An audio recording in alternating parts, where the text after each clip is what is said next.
आप सभी को नमस्कार। आपका हमारे YouTube channel the study of circle पर स्वागत है। आज हम भूपर्पटी का विकास और भूचुंबकीय सिद्धांत के बारे में पढ़ेंगे। भूपर्पटी को 3 भागों में बांटा गया है। महाद्वीपीय भूपर्पटी, महासागरीय भूपर्पटी, संक्रमण भूपर्पटी। भूपर्पटी यह पृथ्वी की सबसे ऊपर की परत है जो हल्की भारी चट्टानों से निर्मित है, क्योंकि जब सूर्य से पृथ्वी अलग हुई थी तब आग्नेय चट्टानें ठंडी होकर ठोस रूप में जमने लगी थी। सबसे पहले यही ऊपर की परत बनी थी। इसकी गहराई ऊपर से 33 किलोमीटर तक है, जिसको मोह असंबद्धता के द्वारा अलग किया जाता है। भूपर्पटी संपूर्ण पृथ्वी की 0.7% भाग पर ही है और 67.8% ऊपर का मेंटल, नीचे का मेंटल है और 31.5% कोर है। ये देख सकते हैं 35% कोर। हमारी भूपर्पटी पर सबसे अधिक विविधता पाई जाती है स्थलाकृति की दृष्टि से। महाद्वीप व पर्वत पठार, घाटियां, रेगिस्तान, मैदान, अनेक प्रकार के स्थल पाए जाते हैं। इसी तरह महासागरों में कटक, मगन तट, गंभीर सागरीय मैदान, गर्त, नित्तल पहाड़ियां, कैनियन, अनेक प्रकार की आकृतियां पाई जाती हैं महासागर के अंदर। और तो महासागरों के किनारों पर अवसादी चट्टानें पाई जाती हैं जो महाद्वीपों के उच्च क्षेत्रों से कटाव के कारण बनती हैं और इन अवसादी चट्टानों की मोटाई कई किलोमीटर तक भी बन जाती है। ग्रेनाइट जैसी आग्नेय चट्टान, नीस जैसी कायांतरित चट्टान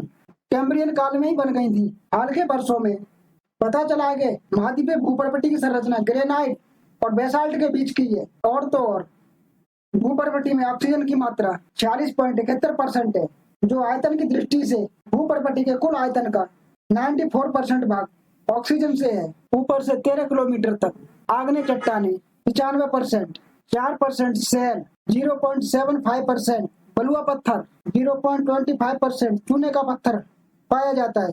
महासागरीय क्षेत्रों में सिलिकॉन डाइऑक्साइड का प्रतिशत कम है और बेसिन में सियाल कम रहता है।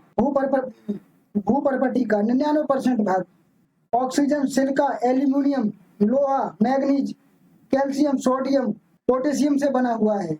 भूपर्पटी का औसत घनत्व 2.5 से 3.3 ग्राम क्यूबिक सेंटीमीटर है। मोह आसक्त के संबंध के द्वारा मोह आसक्त हिमालय जैसे पर्वतों के नीचे 70 किलोमीटर गहराई पर पाया जाता है। भूपर्पटी से नीचे 70 किलोमीटर पर पाया जाता है। मोह आसक्त की गहराई समुद्र में 6 किलोमीटर तक होती है लगभग, और पर्वतों के नीचे 70 किलोमीटर तक 80 से 100 किलोमीटर तक का भाग मेंटल का भूपर्पटी के साथ जुड़ा हुआ रहता है। यहाँ से यहाँ तक का भाग जुड़ा हुआ रहता है 80 से 100 किलोमीटर तक का। महाद्वीपीय भूपर्पटी भूमि के लगभग 1/3 भाग पर है, जिसमें से अधिकांश महाद्वीपीय क्षेत्र उत्तरी गोलार्ध में, जहां उत्तरी अमेरिका, यूरोप, एशिया स्थित है, और दक्षिणी गोलार्ध में दक्षिणी अमेरिका, ऑस्ट्रेलिया है।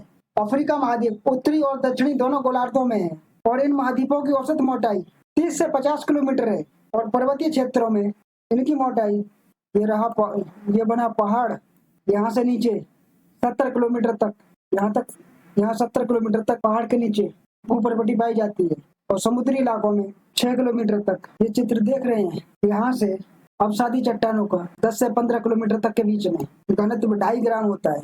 बाल्टिक जैसे क्षेत्रों में अवसादी चट्टान नहीं पाई जाती। ग्रेनाइट परत 10 से 20 किलोमीटर के बीच में, जिसका अधिकांश भाग ग्रेनाइट और रूपांतरित चट्टानों से बना हुआ है, और इनका घनत्व 2.5 से 2.7 क्यूबिक सेंटीमीटर है। ये बेसाल्ट परत 20 से 40 किलोमीटर तक बेसाल्ट परत पाई जाती है, जो कोनाड आसक्त के पास में होती है।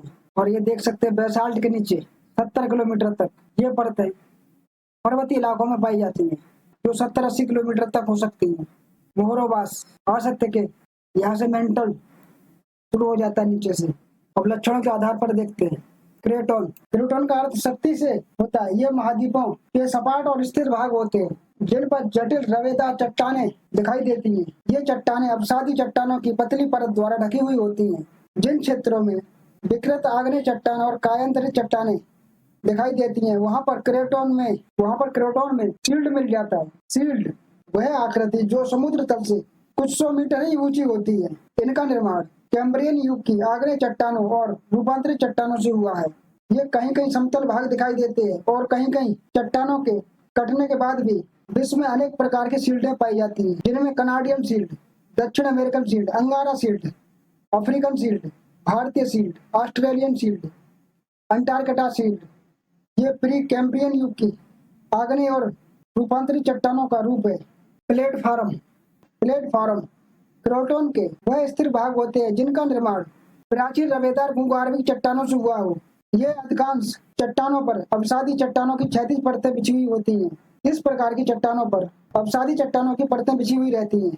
ये पिछले 60-70 करोड़ वर्ष पहले स्थिर रही थी और इन पर उठान और कटान का कोई प्रभाव दिखाई नहीं देता। जैसे उत्तरी अमेरिका, पूर्वी यूरोप, साइबेरिया, दक्षिणी अमेरिका, अफ्रीका, अरब, भारत, पूर्वी चीन, दक्षिणी चीन, ऑस्ट्रेलिया में पाए जाते हैं। ये ऐसे समतल मैदान होते हैं जो प्री कैम्ब्रियन युग में बने थे। पर्वतीय पेटियां पर्वतनी पेटियां वह पेटियां होती हैं जो पर्वतों के निर्माण से संबंधित होती हैं। ये रेखिक या चापाकार रूप में भी हो सकती हैं और ये महाद्वीपों के किनारों पर पाई जाती हैं, जैसे रॉकी, एंडीज, आल्प्स, हिमालय की पर्वतनी पेटियां। विश्व में अधिकतर नई बुलंद पर्वत पेटियां महाद्वीपों के किनारों पर ही स्थित हैं। इनमें आल्प्स पर्वत, हिमालय पर्वत का निर्माण तैथिस सागर के अवसाद में बुलंद पड़ने के कारण हुआ है। तैथिस सागर अंगारा लैंड और गोंडवाना लैंड के बीच में था। कुछ बुलंद समुद्र में भी होते हैं और महाद्वीपों के किनारों पर अचानक समाप्त हो जाते हैं। बहुत से कुछ बुलंद समुद्री किनारों पर भी पाए जाते हैं, जैसे उत्तरी अल्पसियन पर्वत, स्कॉटलैंड के पर्वत, उत्तरी अफ्रीका के एटलस। महाद्वीपों के बाहरी किनारे अचानक लुप्त हो गए हैं। मैदान वह भूमि होती है जिसका तल तरंगित हो और समुद्र तल से 150 से 200 मीटर से अधिक ऊंचा न हो। यह अनेक प्रकार के हो सकते हैं। कुछ मैदान बड़े विस्तृत होते हैं, जैसे गंगा ब्रह्मपुत्र का मैदान, मिसिसिपी का मैदान, अमेजन नील नदी के मैदान। कुछ डेल्टाई मैदान भी होते हैं, गंगा ब्रह्मपुत्र का, नील नदी का, पश्चिमी मिसिसिपी का। कुछ मैदान हिम नदियों द्वारा भी बनाए गए होते हैं। विश्व में मरुस्थलीय मैदानों की भी कमी नहीं है, जैसे सहारा और थार में मरुस्थलीय मैदान ज्वालामुखी उद्गार से पतला लावा द्रव के रूप में निकलकर जमने से ज्वालामुखी मैदानों का निर्माण हो जाता है। चूनायुक्त क्षेत्रों में काष्ठ के निर्माण से मैदान बनते हैं। महासागरीय भूपर्पटी की औसत गहराई 5 से 12 किलोमीटर तक होती है और इसका औसत घनत्व 3 ग्राम प्रति घन सेंटीमीटर होता है। महासागर की जो पहली परत पाई जाती है वह अवसादी शैलों की बनी हुई होती है, जिसमें सूक्ष्म जीव, समुद्री जीव, जंतुओं के अवशेष अधिक मात्रा में मिलते हैं, क्योंकि समुद्रों में जलचरी जीवों के मरने के बाद उनके ढांचे एक के ऊपर एक इकट्ठे होते रहते हैं और परतों का निर्माण होता रहता है और समय के साथ चूने में बदल जाते हैं, जो चट्टान का रूप धारण कर लेती है, इसलिए अवसादी चट्टान बन जाती है। इनमें लाल मृत्तिका, सिलिकामयी, कालकेरियस अधिक मात्रा में पाई जाती है और इनमें आग्नेय चट्टानें भी पाई जाती हैं। बेसाल्ट की बनी हुई परत 1 से 2.5 किलोमीटर तक के बीच में होती है और जो जमकर डाइक बन जाता है, डाइक के रूप जैसा बन जाता है। और यहाँ पर सभी स्थानों पर लगभग डाइक पाए जाते हैं, जमा हुआ बेसाल्ट। और इसके नीचे, डाइक के नीचे मोटे दानों वाला ग्रेवो और ग्रेवो के नीचे पेरिडोटाइट सीमा बनती है। पेरिडोटाइट सीमा मेंटल के ऊपर पूरी सीमा, इसके नीचे मेंटल, यहाँ से यहाँ तक 5 से 12 किलोमीटर तक पूरा हो जाता है। महासागरीय भूपर्पटी में अनेक रासायनिक तत्व जैसे silicon dioxide, titanium dioxide, aluminium oxide, ferrous oxide, मैग्नेस oxide, magnesium oxide, calcium oxide, potassium oxide, phosphorus, oxide आदि तत्व पाए जाते हैं। संक्रमण भूपर्पटी समुद्र और महाद्वीपों के बीच के स्थान को कहते हैं, जहाँ न अधिक द्वीप हो न अधिक समुद्र हो। संक्रमण भूपर्पटी महाद्वीप और समुद्रों के भाग के बीच को कहते हैं, जहाँ तटीय सागर और द्वीप अधिक होते हैं। मोटाई, घनत्व और भूकंप तरंगों की गति से इनकी स्थिति महाद्वीपीय और महासागरीय भूपृष्ठों के बीच की होती है। पृथ्वी की विषमांग स्थिति, जब पृथ्वी सूर्य से अलग हुई और ठंडी होने के बाद उस पर उल्कापिंडों की बरसात हुई, जिससे भारी मात्रा में ऊर्जा पैदा होने लगी। देख सकते हैं यह ऊर्जा, उल्कापिंडों की बरसात ठंडी होने के बाद पृथ्वी के ऊपर, जिससे गर्त बनने लगे महासागरियों के लिए और भूपर्पटी का निर्माण होने लगा और बड़े बड़े आकाशीय पिंड पृथ्वी से टकराने लगे, जिससे गर्त बनते चले गए और इनसे पैदा होने वाली ऊर्जा पृथ्वी में स्थानांतरित होती चली गई। ये ऊर्जा पृथ्वी के अंदर स्थानांतरित होती चली गई, जो लगभग 10 किलोमीटर से भी अधिक गहराई में थे। और जब गर्तों के नीचे दाब कम होने लगा, मेंटल पिघलने लग गया ये वाला, और ये मेंटल पिघलने लगा, जिससे किनारों का कटाव शुरू होने लगा और जिसके कारण ये गर्त मैग्मा के द्वारा भरने लग गया ऊपर तक, जिससे महाद्वीपों का जन्म होने लगा, जो आर्कियन युग में हुआ था। यह क्रिया लगभग आर्कियन युग में पूरी हो चुकी थी। भू चुंबकत्व का सिद्धांत। सौर मंडल में दूसरे ग्रहों की भांति पृथ्वी का अपना चुंबकत्व है। लगभग 2000 साल पहले चीन के निवासियों को दिशा ज्ञान प्राप्त करने के लिए चुंबकीय कंपास का निर्माण किया। सन 1600 में गिलबर्ट ने बताया कि भू चुंबकत्व एक गोले की भांति काम करती है और यह पृथ्वी के आंतरिक भाग से पैदा होती है और 95% भू चुंबक पृथ्वी के ध्रुवों से प्राप्त होता है। पृथ्वी का चुंबकीय क्षेत्र एक बहुत बड़ा स्टार मैग्नेट है, जिसके 2 ध्रुव है, उत्तरी ध्रुव, दक्षिणी ध्रुव, दक्षिणी ध्रुव, उत्तरी ध्रुव। इसका विन्यास पृथ्वी के घूमने की दिशा में होता है। जब पृथ्वी के अंदर स्टार मैग्नेट के अनुदैर्ध्य अक्ष को दोनों तरफ बढ़ाया जाता है तो वह भूतल को नॉर्थ पोल, साउथ पोल पर परिच्छेदित करता है, यहाँ से इधर और यहाँ से इधर। किसी छोटे चुंबक को किसी धुरी पर संतुलित किया जाए तो पृथ्वी का दक्षिणी चुंबकीय ध्रुव को आकर्षित करता है। इसी तरह पृथ्वी का उत्तरी चुंबकीय ध्रुव उस चुंबक के दक्षिणी ध्रुव को आकर्षित करता है। जब 2 चुंबकों को एक दूसरे के निकट लाया जाता है तो उनके समान ध्रुव एक दूसरे को प्रतिकर्षित करते हैं और असमान ध्रुव एक दूसरे को आकर्षित करते हैं। चुंबकीय सुई को इस प्रकार व्यवस्थित किया जाए कि उसका उत्तरी ध्रुव पृथ्वी के उत्तरी और उसका दक्षिणी ध्रुव पृथ्वी के दक्षिणी ध्रुव की ओर होता है। देख सकते हैं ये प्रतिकर्षित, इसका आकर्षण साउथ की ओर जाते हुए। भूमध्य रेखा, ये भूचुंबकीय भूमध्य रेखा, ये दक्षिण की तरफ, इधर से उत्तर की तरफ कट रही है, ये लाइनें इधर से दक्षिण की तरफ जा रही है, नॉर्थ, उत्तर से दक्षिण की तरफ। पृथ्वी के द्विध्रुवीय चुंबक का अक्ष पृथ्वी के घूर्णन अक्ष की सीध में नहीं रहता है, ये कभी भी सीध में नहीं रहता है। इसके चुंबकीय अक्ष 11 मिनट 26 डिग्री का कोण बनाता है।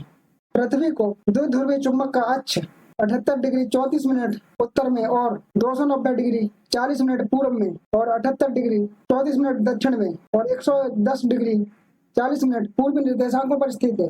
पृथ्वी के द्विध्रुवीय चुंबक के अतिरिक्त दूसरी चुंबक शक्तियां भी हैं, जिससे चुंबकीय ध्रुवों की स्थिति में अंतर आ जाता है और पृथ्वी के चुंबकीय ध्रुवों की वास्तविक स्थिति अपेक्षाकृत स्थिति में से थोड़ी भिन्न रहती है। पृथ्वी का चुंबकीय क्षेत्र इसके आकार से कई गुना ज्यादा बड़ा होता है, लेकिन इसका स्वरूप सौर ऊर्जा के कारण बहुत विकृत हो जाता है। ये पृथ्वी और इसका चुंबकीय क्षेत्र सौर विकराल रूप धारण कर लेती है। सौर भवन के साथ साथ सूर्य से आने वाली आवेशित कण सूर्य के सामने आने वाले चुंबकीय क्षेत्र का संपीड़न करते हैं, जबकि सूर्य से दूसरी ओर इसका वर्धन कर देते हैं। इधर आगे खत्म होता जाता है और इधर इसको संपीड़ित कंपन करते रहते हैं। एक तरफ से कंपन होता है, दूसरी तरफ छोटा होता जाता है, ये झुकाव के कारण 11 डिग्री 26 मिनट के, जिससे भूचुंबकीय मंडल कहते हैं। भूचुंबकीय मंडल का विस्तार सूर्य की ओर पृथ्वी के अर्ध व्यास से 10 गुना और सूर्य के दूसरी ओर पृथ्वी के व्यास का 60 गुना अधिक होता है। इस साइड में 10 गुना और इधर में 60 गुना अधिक होता है चुंबकीय क्षेत्र। वायुमंडल में भूचुंबकीय क्षेत्र की शक्ति बड़ी तेजी से कम होती है घन के अनुपात में। वायुमंडल के ऊपरी भाग में सौर विकिरण से अवशोषित कणों के लिए चुंबकीय ट्रैप बन जाते हैं। इस प्रकार कॉस्मिक विकिरण के क्षेत्रों को और पेटियों का निर्माण हो जाता है और यह पेटियां बाहरी भूचुंबकीय क्षेत्र की रचना में महत्वपूर्ण भूमिका निभाती हैं। इन भूध्रुवीय क्षेत्रों में चुंबकीय हलचल पैदा हो जाती है। इनसे वायुमंडल में 100 से 150 किलोमीटर ऊंचाई पर गैसें चमकने लगती हैं, जो वायुमंडल के रंगीन प्रकाश पैदा करती है, जिन्हें ध्रुवीय ज्योति कहते हैं। इनको उत्तरी ध्रुव पर अरोरा बोरियालिस और दक्षिणी ध्रुव पर अरोरा ऑस्ट्रेलिस कहते हैं। देख सकते हैं गर्म हवाओं का प्रभाव। सूर्य से निकली गर्म हवा पृथ्वी के चुंबकीय क्षेत्र को एक तरफ दबा देती है, जबकि दूसरी तरफ चुंबकीय क्षेत्र बल रेखाएं फैलती जाती हैं। इस चुंबकीय क्षेत्र में फंसे आवेशित कण, जिनको वैन एलन रेडिएशन टेस्ट कहते हैं, वैन एलन रेडिएशन बेस्ट कहते हैं। पृथ्वी का चुंबकीय अक्ष इसके घूर्णन से मेल नहीं खाता, लेकिन इसके साथ साथ एक निश्चित कोण बनाता है और पृथ्वी के चुंबकीय अक्ष और घूर्णन अक्ष के बीच बने कोण को चुंबकीय दिक्पात कहते हैं। जैसे किसी स्थान पर स्वतंत्र रूप से निलंबित चुंबकीय सुई की दिशा पृथ्वी के घूर्णन अक्ष के बीच का कोणीय झुकाव के चुंबकीय दिक्पात को दर्शाता है। पृथ्वी के भौगोलिक ध्रुव, चुंबकीय ध्रुव और चुंबकीय सुई की स्थिति के अनुसार चुंबकीय दिक्पात पश्चिमी या पूर्वी हो सकते हैं। चुंबकीय सुई कई स्थान से गुजरने वाले देशांतर के पश्चिम में व्यवस्थित होती है और यहाँ पर चुंबकीय दिक्पात पश्चिम की ओर होता है। आप देख सकते हैं पूर्वी दिक्पात, पश्चिमी दिक्पात, ये कोण बनाती हुई ये सुई इसी को दिक्पात कहते हैं, इन कोणों को। ये इधर सेंटर बना रही है, सेंटर में चुंबकीय सुई कई स्थान से गुजरने वाले देशांतर के पश्चिम में व्यवस्थित होती है और यहाँ पर चुंबकीय दिक्पात पश्चिम की ओर है और इसके विपरीत कई स्थान पर चुंबकीय ध्रुव भौगोलिक ध्रुव के पूर्व में है। देख सकते हैं, इस ध्रुव के पूर्व में चुंबकीय सुई, और इस पर चुंबकीय सुई इस स्थान से गुजरने वाले देशांतर के पूर्व में है और यहाँ पर चुंबकीय दिक्पात पूर्व की ओर है। गए स्थान पर चुंबकीय ध्रुव भौगोलिक देशांतर पर स्थित है और चुंबकीय सुई भौगोलिक देशांतर की दिशा में है, इसलिए यहाँ पर कोई चुंबकीय दिक्पात नहीं होगा। देखो, दिशाएं अलग अलग होने से यहाँ पर देखो कोई चुंबकीय दिक्पात नहीं है। और ये उत्तरी ध्रुव की चुंबकीय सुई की दक्षिणी की तरफ दिक्पात है, दिशा करी हुई है। पूर्वी सुई की दिशा पश्चिमी सुई की तरफ, पश्चिमी सुई की दिशा पूर्वी सुई की तरफ है। मैग्नेट कंपास द्वारा दर्शाई दिक्मान लेते समय उस स्थान की दिक्मान को घटाकर या बढ़ाकर शुद्ध दिशा ज्ञात की जाती है। एक समान दिक्मान वाले स्थानों को मिलाने वाली रेखाओं को आइसोगोनिक रेखा कहते हैं। देख सकते हैं, आइसोगोनिक रेखा, एक समान मिलाने वाली रेखाओं को आइसोगोनिक कहते हैं। इन रेखाओं को कोणीय रेखाओं को इन कोणीय रेखाओं को दिक्पात कहते हैं, आइसोगोनिक। इस चित्र में देख सकते हैं, ये रेखाएं कोणीय रूप में मिलती जा रही है एक दूसरे से, उत्तर से दक्षिण की ओर, दक्षिण से उत्तर की ओर। स्वतंत्र रूप से किसी चुंबकीय सुई को निलंबित किया जाए तो निलंबित सुई और पृथ्वी के क्षैतिज तल के बीच बने कोण को चुंबकीय झुकाव कहते हैं।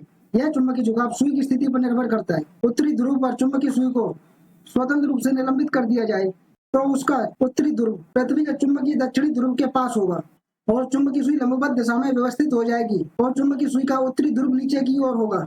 देख सकते हैं, ये चुंबकीय ध्रुव सुई का एक दूसरे की तरफ प्रतिकर्षित करते हैं।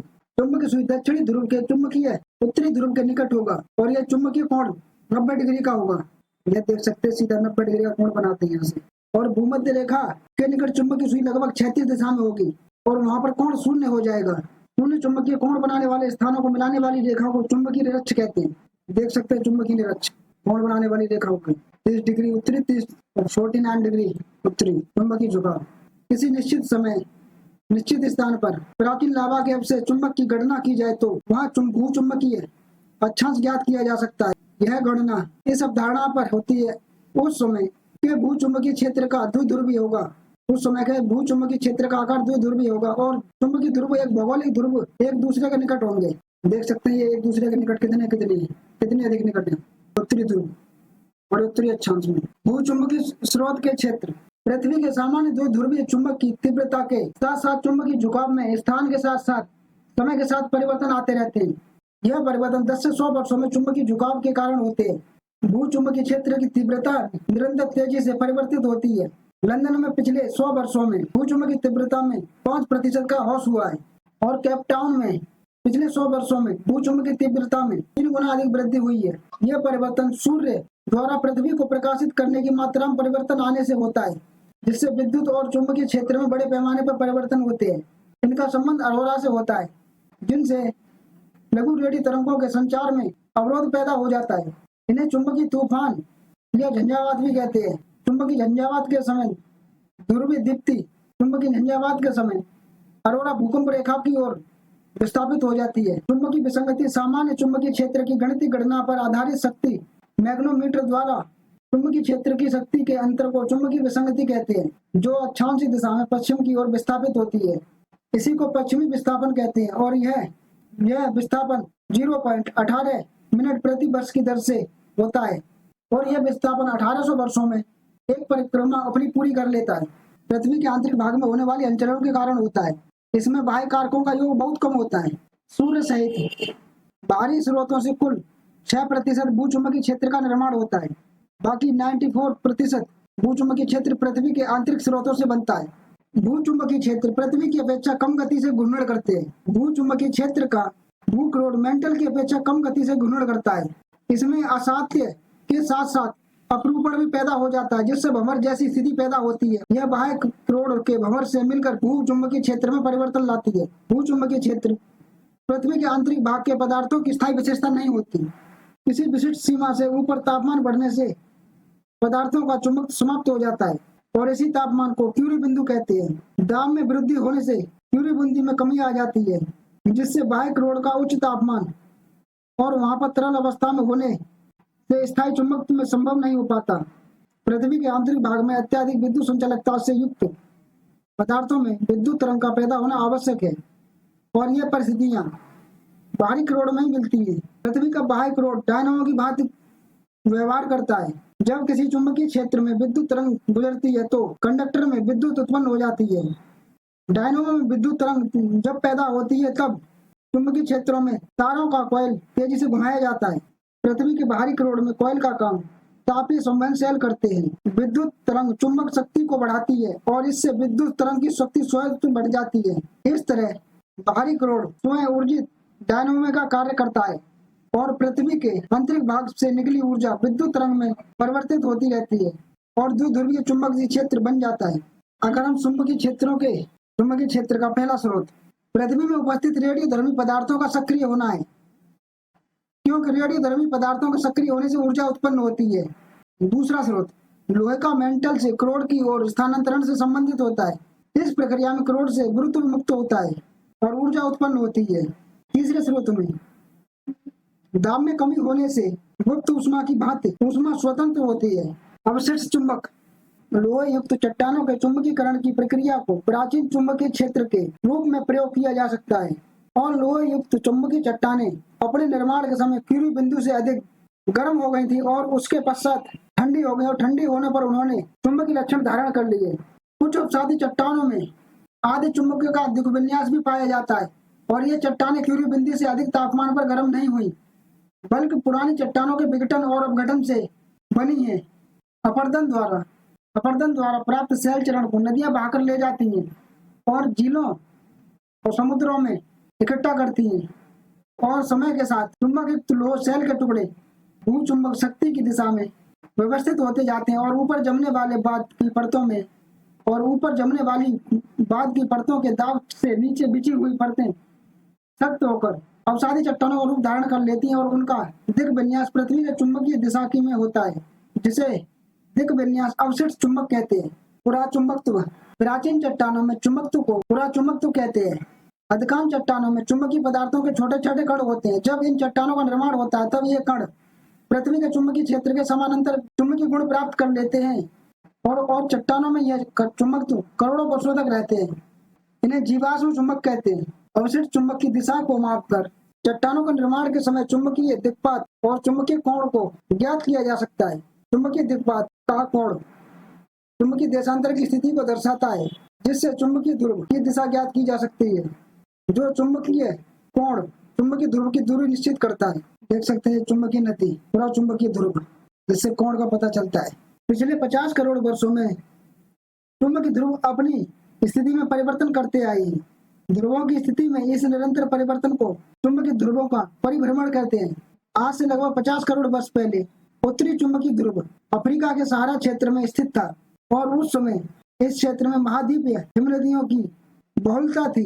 ध्रुवों के परिभ्रमण से जलवायु कटिबंधों की स्थिति में परिवर्तन हो गया। ध्रुवों का उत्क्रमण सन 1929 में माटुमाया ने बताया कि जापान में उत्क्रमण चुंबकन वाली चट्टानें प्लीस्टोसीन युग से संबंधित है और उसके बाद निर्मित चट्टानों का सामान्य चुंबक है। 1964 में यह प्रमाणित हुआ कि चुंबकीय उत्क्रमण कोई आकस्मिक घटना नहीं है।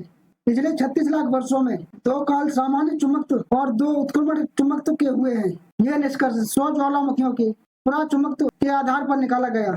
भूपर्वतीय की 50% सेलों में सामान्य चुंबक और शेष 50% सेलों में उत्क्रमण चुंबक है। ध्रुवों के परिभ्रमण के अतिरिक्त पृथ्वी के चुंबकीय क्षेत्र में तेजी से परिवर्तन होता है और चुंबकीय ध्रुवों का उत्क्रमण होता है, जिसे ध्रुवों का उत्क्रमण कहते हैं। पिछले 70 मिलियन वर्षों में प्रति 1 मिलियन वर्ष में 1 या 2 बार उत्क्रमण हुआ है और पिछले 2500 वर्षों में भूचुंबकीय तीव्रता लगभग आधी रह गई है और ये परिवर्तन अन्य भूगोलिक परिवर्तनों की अपेक्षा अधिक तेजी से होते हैं। जैसे ध्रुव 1 सेंटीमीटर प्रति वर्ष की दर से परिभ्रमण करते हैं और चुंबकीय क्षेत्र का उत्क्रमण इससे भी तेजी से होता है। वैज्ञानिक मैसन ने उत्तरी अमेरिका के पश्चिमी तट के साथ साथ प्रशांत महासागर के नित्तल का भूचुंबकीय सर्वेक्षण किया और बताया कि मध्य महाकटक के अंतर्विरोधी और वही विरोधी नए बेसाल्ट पुराने बेसाल्टों को 2 भागों बांट देते हैं, तो ये दोनों भाग कटक के दोनों ओर इससे दूर चले जाते हैं। देख सकते हैं सैन फ्रांसिस्को और ये सिएटल सागर तल से दूर जाते हुए। इधर ये सैन फ्रांसिस्को सागर तल से दूर जाता हुआ, क्योंकि सागर तल इसको काट रहा है। पृथ्वी के मुख्य चुंबकत्व का उत्क्रमण होता है। मध्य महासागरीय कटक के दोनों ओर सामान्य उत्क्रमण चुंबकीय विसंगतियां मध्य महासागरीय कटक के दोनों ओर सामान्य और उत्क्रमण चुंबकीय विसंगतियां एकांतर रूप में पाई जाती है। कटक के दोनों ओर चुंबकीय विसंगतियों के रूप में पूर्ण समरूपता होती है। बेसाल्ट और अवसादी सेल के चुंबकन के आधार पर 4.5 मिलियन वर्षों के लिए परिकलित पूरा चुंबकीय कल्प और घटनाओं के समय अनुक्रम के सामंजस्य को पाया जाता है। कटक के नीचे से मैग्मा ऊपर की ओर वाइन और मैथ्यूज ने मध्य महासागरीय कटक के दोनों ओर चुंबकीय पट्टियों के उद्गम और विकास और उनके निर्माण के समय को स्पष्ट किया है। कटक के नीचे से मैग्मा ऊपर की ओर आता है और कटक के दोनों ओर बराबर मात्रा में पट्टियों के रूप में व्यवस्थित हो जाता है। जैसे जैसे मैग्मा ठंडा होता है वैसे ही उसमें चुंबकीय गुण पैदा हो जाते हैं। इस तरह मध्य कटक के दोनों ओर समानांतर चुंबकीय पट्टियों का निर्माण होता है। इन पट्टियों के निर्माण काल को गिलबर्ट, गॉस, माटुमया, ब्रून्स, माटुमया, गॉस और गिलबर्ट कहते हैं। जब ये मैग्मा ऊपर आता है तो पट्टियों में विभक्त हो जाता है। महासागरों के विस्तृत क्षेत्र में चुंबकीय विसंगतियों की पट्टियां मध्य महासागरीय कटकों के दोनों ओर समरूप में व्यवस्थित हो जाती हैं और इन पट्टियों की आयु के आधार पर सागर नितल के प्रसरण की गति का अनुमान लगाया जा सकता है। और इन पट्टियों की आयु के आधार पर सागर नितल के प्रसरण की गति का अनुमान लगाया जाता है। जिन क्षेत्रों में पट्टियां अधिक चौड़ी होती हैं वहां पर सागर नितल का प्रसरण अधिक तेजी से होता है। सागर तल के प्रसरण की दर को समकालिक रेखाओं की और आयु के आधार पर समकालिक रेखाओं के बीच की दूरी सागर नितल के प्रसरण को दो आधारों पर निश्चित किया जाता है, आयु और समकालिक रेखाओं के बीच की दूरी। इसी के आधार पर महासागरों के प्रसरण की दर ज्ञात की जाती है। इन्हीं गणनाओं के अनुसार अंटार्कटिक और हिंद महासागर के प्रसरण की गति केवल 1 से 1.5 सेंटीमीटर प्रति वर्ष है, जो सबसे कम है। इसके विपरीत प्रशांत महासागर की प्रसरण की गति 6 सेंटीमीटर प्रति वर्ष है। महासागर के पूर्ण प्रसरण को ज्ञात करने के लिए कटक पर होने वाले प्रसरण को 2 गुना सर्वाधिक प्रसरण प्रशांत महासागर के पूर्वी प्रशांत महासागरीय कटक के साथ साथ भूमध्य रेखा और 30 डिग्री दक्षिणी अक्षांश के बीच पाया गया है, जहां पर प्रसरण की दर 6 से 9 सेंटीमीटर प्रति वर्ष है। दक्षिणी अटलांटिक कटक के सहारे 2 सेंटीमीटर प्रति वर्ष और हिंद महासागर में 1.5 से 3 सेंटीमीटर प्रति वर्ष प्रसरण की दर है। आने वाली क्लास को देखने के लिए चैनल को लाइक, शेयर, सब्सक्राइब कीजिए।